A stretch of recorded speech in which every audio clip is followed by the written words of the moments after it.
Pengakuan jujur JK sebagai saksi sejarah Indonesia, bagaimana perjuangan dan keberhasilan Jokowi membuat Indonesia lolos dari jerat hutang 6.000 triliun warisan SBY dan Soeharto. Memang sedikit baik setelah ada teks amnesti, ada tebusan 93 triliun. Tapi hutang ini kan akumulasi selama puluhan tahun. Kalau perlu kebijakan perpu, ya perpu saya keluarkan. Kalau perlu perpres saya keluarkan. Kalau saudara-saudara punya peraturan menteri keuangan, keluarkan. Untuk menangani negara, tanggung jawab kita kepada 267 juta rakyat kita. Apakah pemerintah serius, Pak Jokowi? Saya termasuk bahagian dari pemerintahan yang lalu dengan Pak Jokowi. Saya tidak pernah melihat presiden yang seserius itu untuk melihat rakyatnya. Dikutip dari tweet Twitter Toto Kartaraharja @Kartaraharja, akhirnya mengaku juga. Teman-teman, bacalah pengakuan seorang JK berikut sebagai saksi sejarah Indonesia. Pengakuan jujur JK terhadap keberhasilan Jokowi dalam mengelola negara sehingga Indonesia perlahan lolos dari beban utang peninggalan era SBY dan Soeharto yang telah membuat Indonesia harus menanggung utang hingga 6.000 triliun dengan dalih subsidi yang hanya memperkaya dirinya sendiri dan konco-konconya. Silahkan Anda menyimak sampai selesai agar kita paham mengapa kini Indonesia perlahan menjadi negara hebat di Asia dalam kurun waktu yang tidak terlalu lama di era Joko Widodo.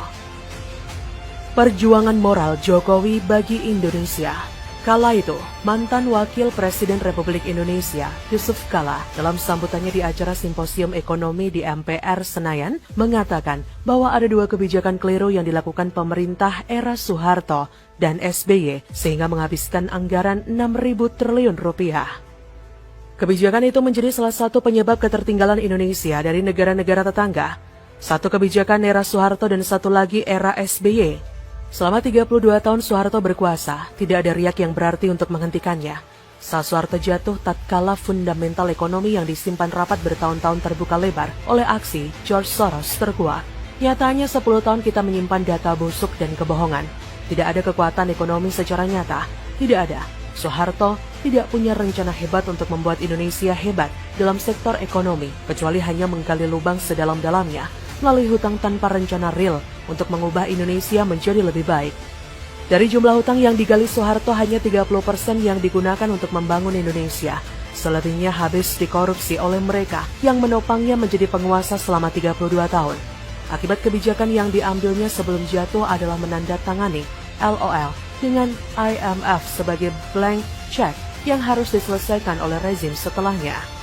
Beban masalah yang ditinggalkan Soeharto kalau dikurskan sekarang dan ditambah dengan bunga obligasi rekap mencapai 3.000 triliun rupiah. Era Habibie, Gus Dur, dan Megawati merupakan era tersulit bagi kita untuk berdamai dengan kenyataan. Indonesia dinyatakan sebagai negara insolven. Semua financial resource tertutup, pemasukan lebih kecil daripada pengeluaran. Kehidupan politik tidak jelas.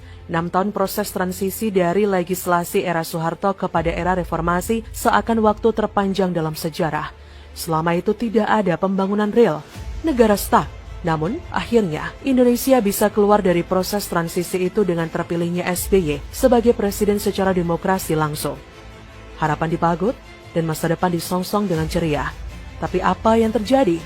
Selama 10 tahun SBY berkuasa untuk mempertahankan kekuasaannya, dia membakar uang sebesar 3.000 triliun untuk subsidi. Periode 2004 hingga 2014, subsidi energi rata-rata memiliki porsi sebesar 21% dari APBN, mengalami porsi terbesar pada tahun 2008 yang mencapai 28%. Di dalam subsidi energi, alokasi subsidi BBM adalah yang terbesar dengan mencaplok 80% dari seluruh subsidi energi dan menciptakan mega skandal dengan korupsi tak terbilang jumlahnya. Andaikan uang sebanyak itu SBY gunakan untuk membangun jalan tol, maka kita sudah punya jalan tol Trans Sumatera dan Trans Jawa, juga kereta cepat Jakarta-Surabaya, dan puluhan kawasan industri berskala internasional, puluhan bendungan dan irigasi untuk ketahanan pangan, bahkan setiap kota besar sudah punya MRT. SBY hanya bekerja membuat rencana dan membuang uang untuk ongkos politik agar kekuasaannya stabil selama 2 periode. Era Soeharto kita abaikan.